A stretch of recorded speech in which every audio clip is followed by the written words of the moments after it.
Isang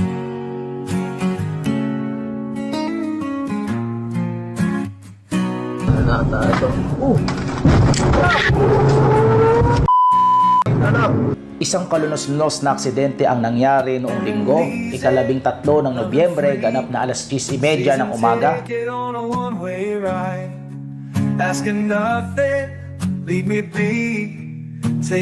Sa viral video, makikitang nakahandusay sa gilid ng kalsada ang rider ng motorsiklo matapos makabanggaan ng isang van sa Marilake Highway sa bahagi ng Tanay Rizal noong Miyerkules. My friends are gonna be there too. I'm on the highway.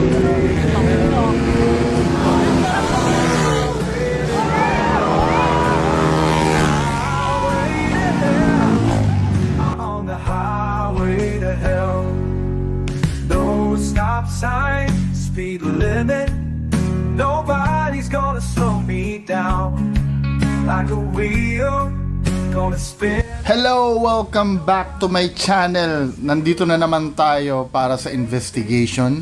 Aalamin natin kung ano ba talaga ang misteryong nababalot sa Marilake. Kung totoo bang kababalaghan o hindi. Time check, ano na ba ngayon?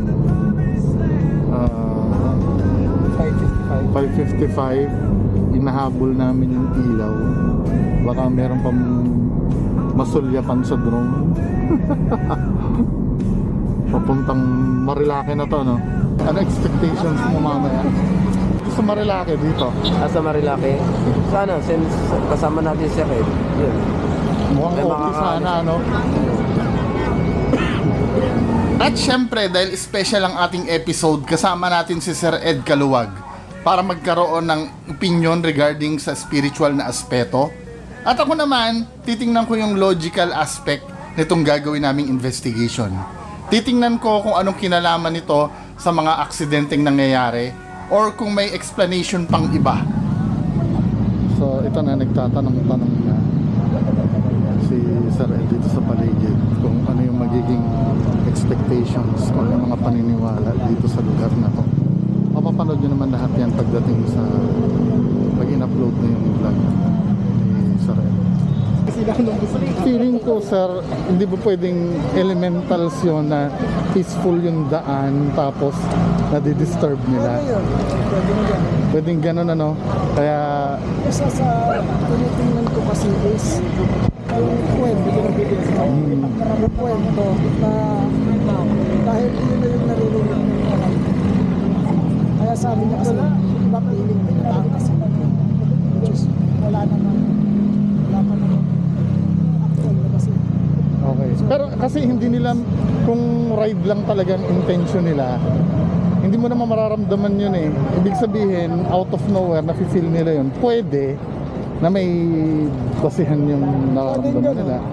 Kaya lang nga, yung isa sa ano kasi, issue niya yung kapag nag-create na ng yung isang area kung saan may namatay, once na dumaan, bago ka palang dumaan doon dahil alam mo yun. Oo, pwede, no? Prior imagination na baka makita mo yun. Okay.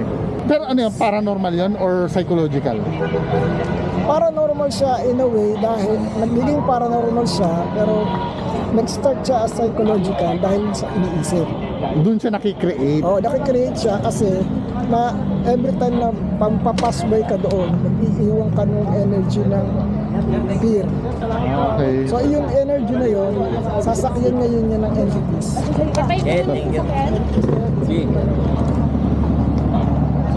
Nakakapanibago na ganun magsalita si Sir Ed na based on kanyang size up sa mga nakakausap niya, eh parang minimal lang yung paranormal na nangyayari sa Marilake Highway.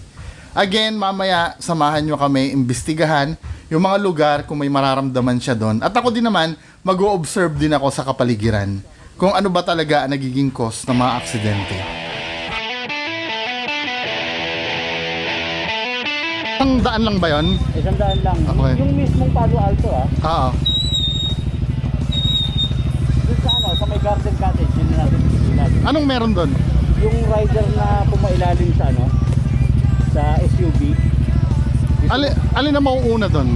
Mauna yung Garden Cate. Ay, hindi na siguro. Yung tatlong location lang. Palo Alto na lang. So after ng mga interview na nangyari, kumausap kami ng mga rider, dinaanan namin ito si Kuya Asyong tsaka si Sir Nick Fuentes, na sila na yung mga familiar do sa lugar, mga batikan na riders na ito. So sila yung mag-guide sa amin kung saan yung mga famous na lugar kung saan na-aksidente yung mga tao sa Marilake Highway.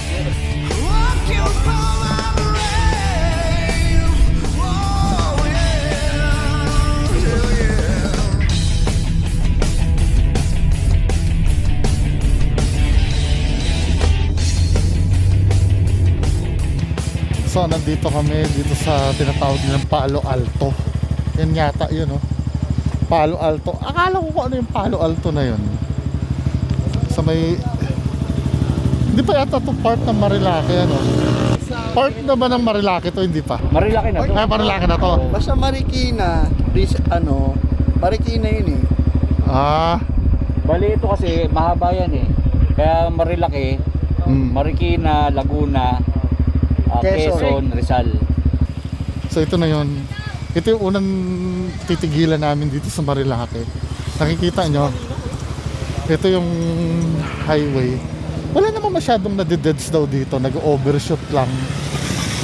Pero isa ito sa mga sikat na dinadaanan katulad yan, no? Woo! May sharp curve kasi dito. Oscar! Oscar! Oscar!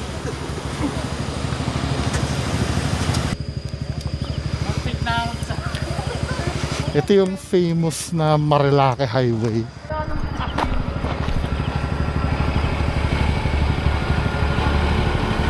May mga dadaan yan. May tok-tok.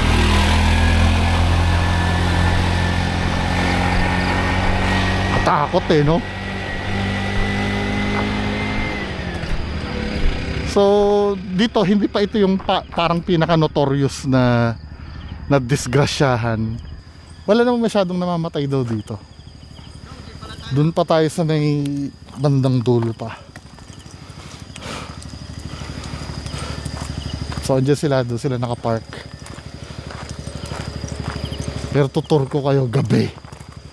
Gabi sa Marilake. So, ayun, nakakatakot kung nakakatakot dahil sobrang dilim niya. Walang ilaw sa daan, kundi yung mga cat's eye lang dyan sa gitna ng daan na nakikita nyo.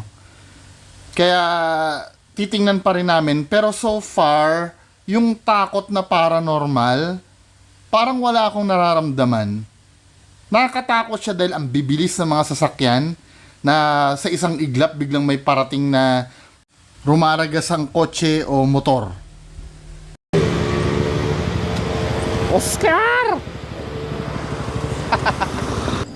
Magmo-move on sa ibang location, parang wala namang masyadong nasense si Sir Ed dito. Mga motor.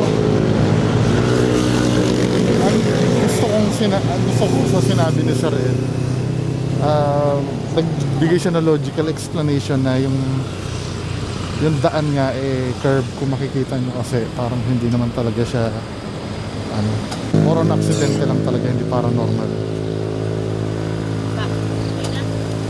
So tara na.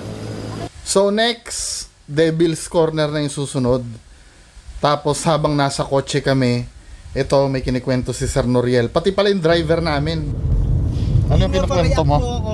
Dito nakatingin kasi ako, may nakita ako sa sa labas na nakaitim ng t-shirt tsaka gray na hanggang dito lang. So, mukhang tao talaga. Mukhang tao talaga, hindi mo lang makikita yung taas. Baka kasi Nakaganito siya, wala ka naman naramdaman na feeling na parang Hindi, wala. something. So on the way kami papunta sa Devil's Corner. Hindi, baka naman naglalakad na tao lang. Wala wala hinahanap ko nga eh. Nakita daw ni Sir Noriel. Pati yung driver namin nakita din daw. Sabi nila. Kaya inano ko kaagad eh. Sinabi ko kasi biglang nawala eh. Eh napansin pala niya. Okay. Ito na yung ano, Devil's Corner. Ha? Ayan, paliko na yan. Wala naman namatay dito eh, no? Yung ano, yung nasagasaan yung paa na sumalpok sa pick-up. Yung tinatawag nilang Devil's Corner. Isa sa mga sikat na ano ng Marilake. Yan, oh. Ganda. Ang ganda naman kasi talaga ng kurbada nito, no? Dito yan, oh. Yung mga ano, yung mga namimitik, dito mga nakapwesto yan. Tapos yung mga nag-overshoot, eto kanal yan eh. Oh. Yan, kanal yung gilid na yan. Kadalasan dito tumatama yan. Sa area na yan. Magano ka na? Investigate ka dito? Hindi naman, parang baseline lang. Pwede naman tumawid. Pwede, tayo mo lang may dumaan. Oscar! So dito yung ano, dito napupunta yung mga Oscar, no? Diyan.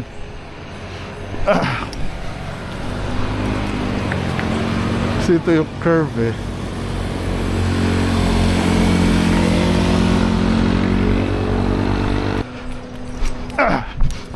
Tayo muna mag-investigate bago si Sir Ed.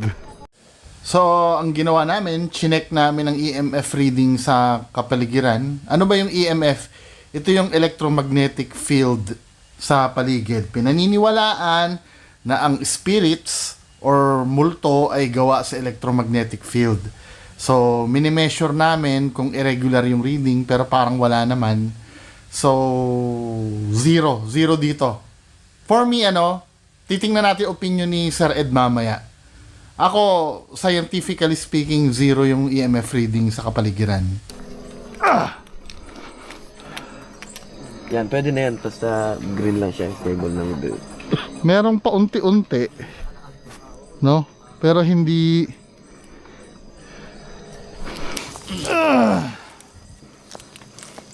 Oscar! Oscar! Oscar!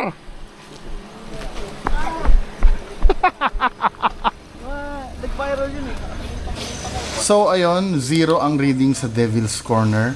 Wala talaga, kahit kilabot, walang nararamdaman. Nagkakaroon lang ng kilabot kapag may mga mabibilis na sasakyan na dumadaan. Dahil yun talaga, salpok talaga ang mararanasan mo doon kapag nagkamali tayo ng pagtawid. So proceed tayo next location, yung final, yung Manukan. Tara. Wala. Tara. At bago kami umalis, may mga nakasunod pala sa amin. Noong una kinabahan ako eh. Pero yun pala mga fans ni Sir Ed Kaluwag. Magpapapicture lang pala kay Sir Ed. Ano meron?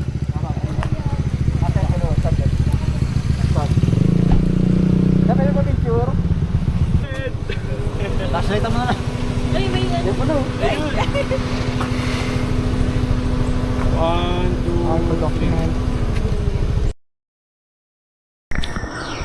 So nandito tayo. Ito na yung spot. Yung kilala nyo si Superman. Parang dito yun eh. Dito na ano si Superman.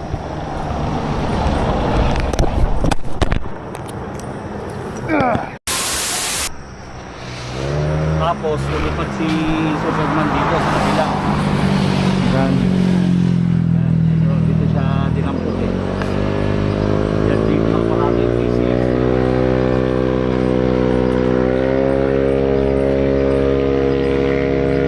Buhay pa naman yun, di ba? Sa ospital na namatay. Hindi, parang Dito na rin namatay? parang dito na rin na Saan ba yung banda na ano? bali dito kasi dito dire-diretso sila rito eh. Oh. Ayun yung paliko, di ba? Ayun yung nadali. Saan banda dito? Parang dito ito yata ito. Parang pingas oh. So dito yung may nalaglag. Dito yung may nakaupong magjowa, di ba? Oo, dito yung may nakaupo. Yung may PCX na wasak. Kasi ito yung puno eh. So ito yung tinutukoy nila na Manukan. Parang dito sa part na to nabunggo yung ano eh. Nabunggo yung nag-Superman, si Oscar. From dito, yung paliko na. Dito marami nakatambay eh. Pero hindi naman pala siya masyadong curve talaga, no? Dahil pababa eh, oh. Hindi ba banda dito yon? Hindi, dito yun. Diyan? Kasi pamula rito, dito sa area, dire-diretso sila. Nandun ka ba nung time na yan? Hindi, napanood ko lang. Kasi dito kami tambay eh, diyan kami tambay yung unahan. Then, Dito, dire-diretso sila rito. Pagligo rin, nakaligo na si Superman dito eh. Oh. Sa area na to. Dito sila. Dito mismo yun. Oo. Dito mismo yun. Siguro yung may tipak dyan. Kaya, yung tipak na yan. Diyan tumama. Panoorin nga natin sa YouTube. Yun lang guys. Yeah. Sabi muna para malaman dito. Ayun. yun lang wala signal, papanoorin sana. Dito bumagsak yung ano no, yung motor. Diyan bumagsak yung motor.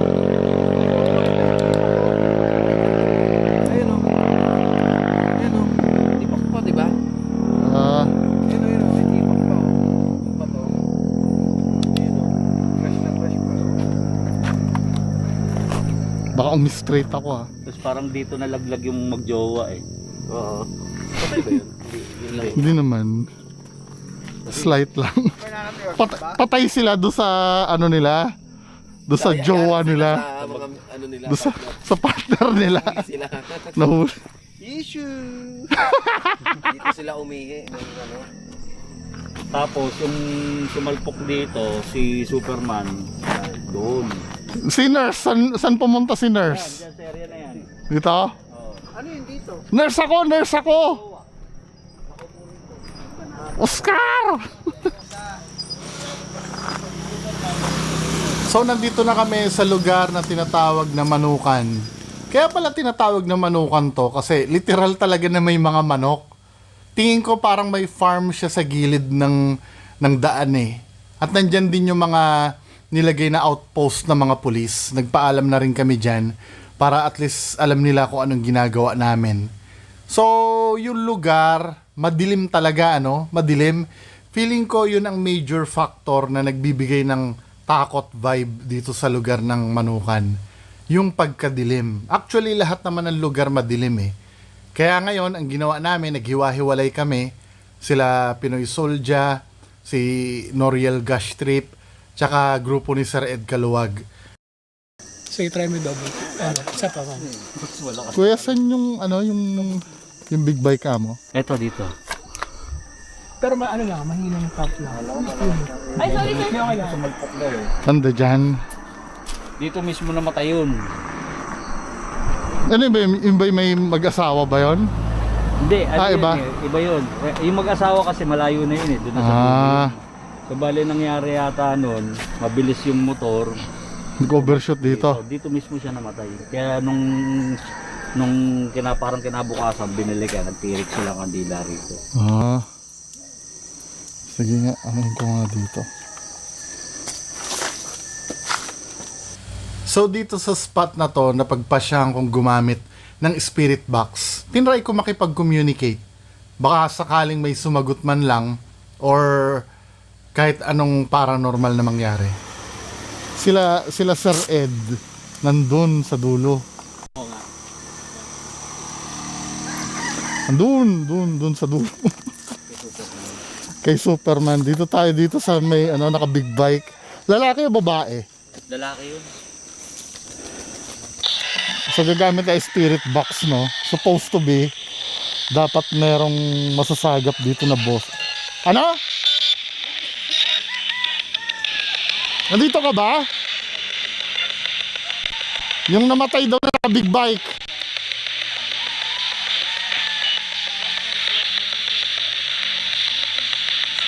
Hello? Ano?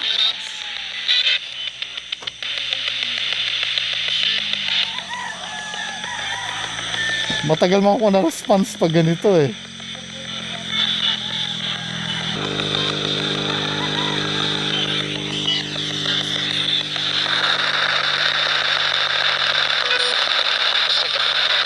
Sabi mo nga Oscar. Oscar. Oscar!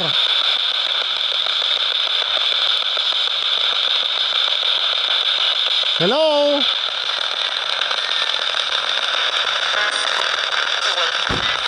Ano sabi mo?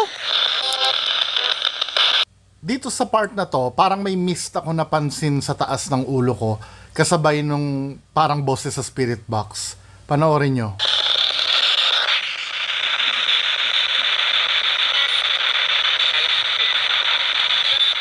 Hindi ko may... Ano? Nakikita nyo yung mist na yan nasa ibabaw ng ulo ko. Wala po nagve-vape sa amin. Ano sa tingin nyo?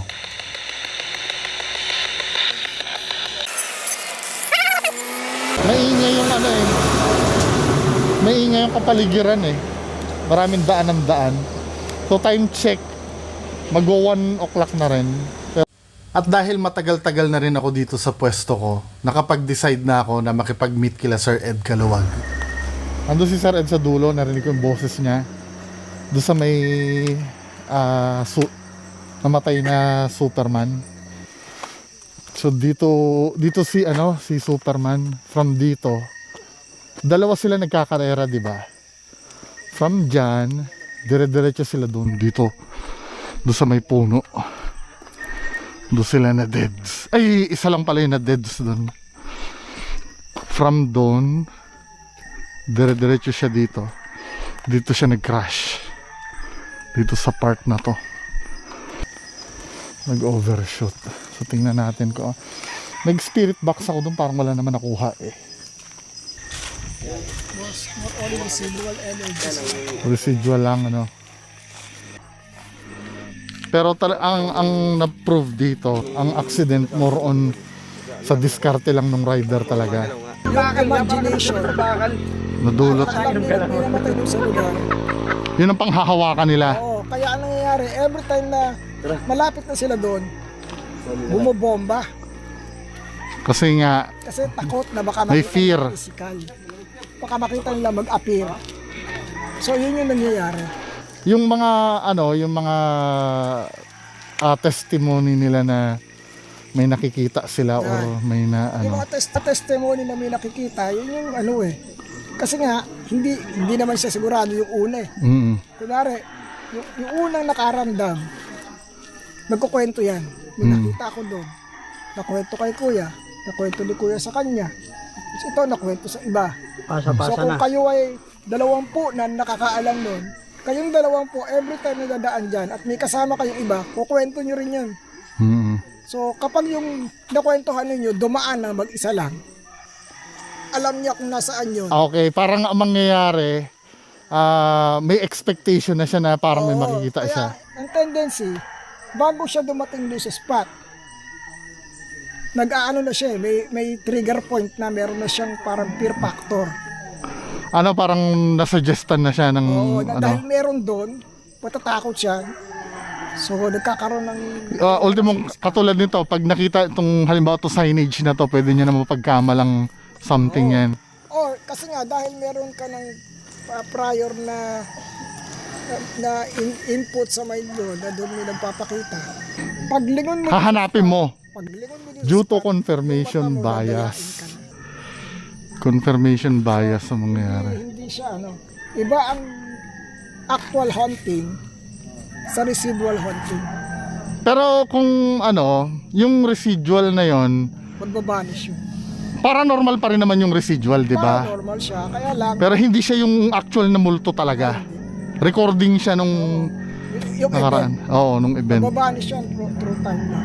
Siguro ang tanging paranormal doon is dahil nga meron tayong yung residual energies lang. Okay. Yung pagkakataon lang na dahil may namatay o yung mismong memories ng namatay mismo parang na-record lang sa kalsada. Or pwede kasi mag-manifest din ng visuals yun, di ba? Pagka... Manifest ng visuals kasi because of dun sa sa mga kwento. Kaya siya magkakaroon ng visuals dun sa area. Or pwedeng napanood nyo na sa YouTube, tapos parang na niya lang. Magkaroon ka ng memories dun lugar. Oh, Pag ganun. ikaw yung dumaan, paisip mo, doon yun eh. So pag ikaw lang yung mag-isa yung dadaan, maiisip mo na yan. So ang conclusion nyo dito, more on human error. Yes, because siguro dahil doon Sa design din ng kalsada no? kalsada, hindi siya hindi siya, diba kasi yung akala kasi ng iba, ay kaya may namamatay doon, may kumukuha ng buhay. Kadalasan yun ng bintang, di ba? Hindi natin pwede sisihin yung mga namatay. Sila nga mismo, hindi nila gusto mamatay eh.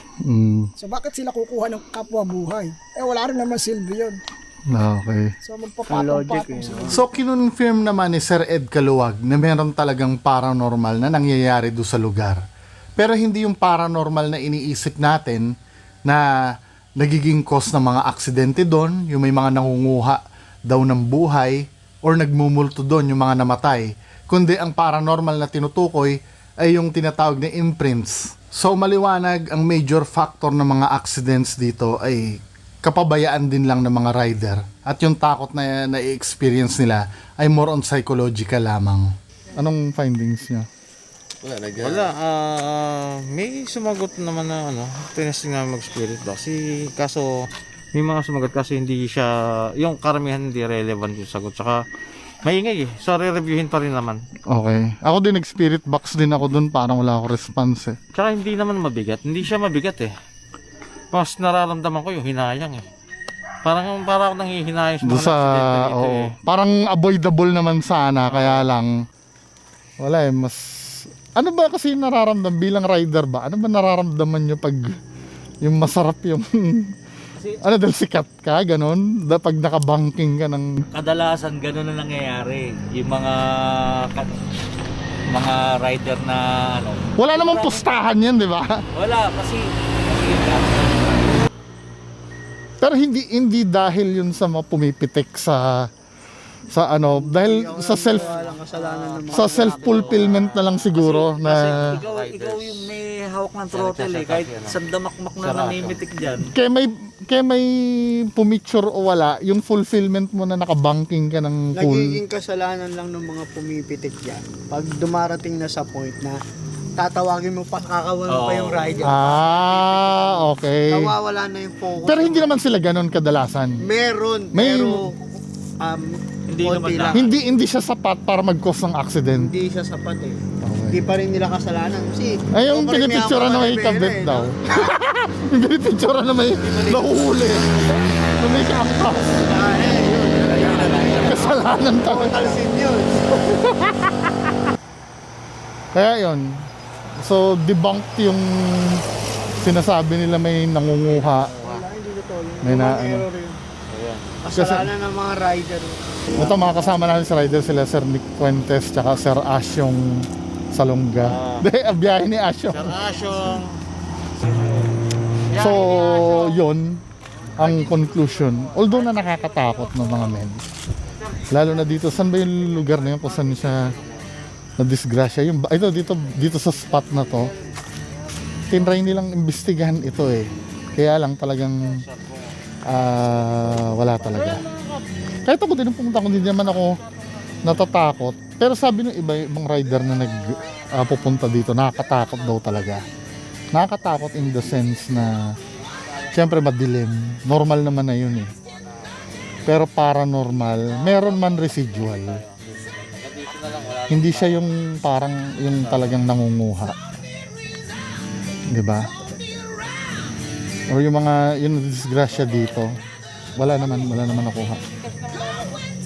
Huwag niyo iisipin na nakakatakot to. Nakakatakot dahil madilim. Yun lang, maraming salamat sa inyo lahat. Bye-bye.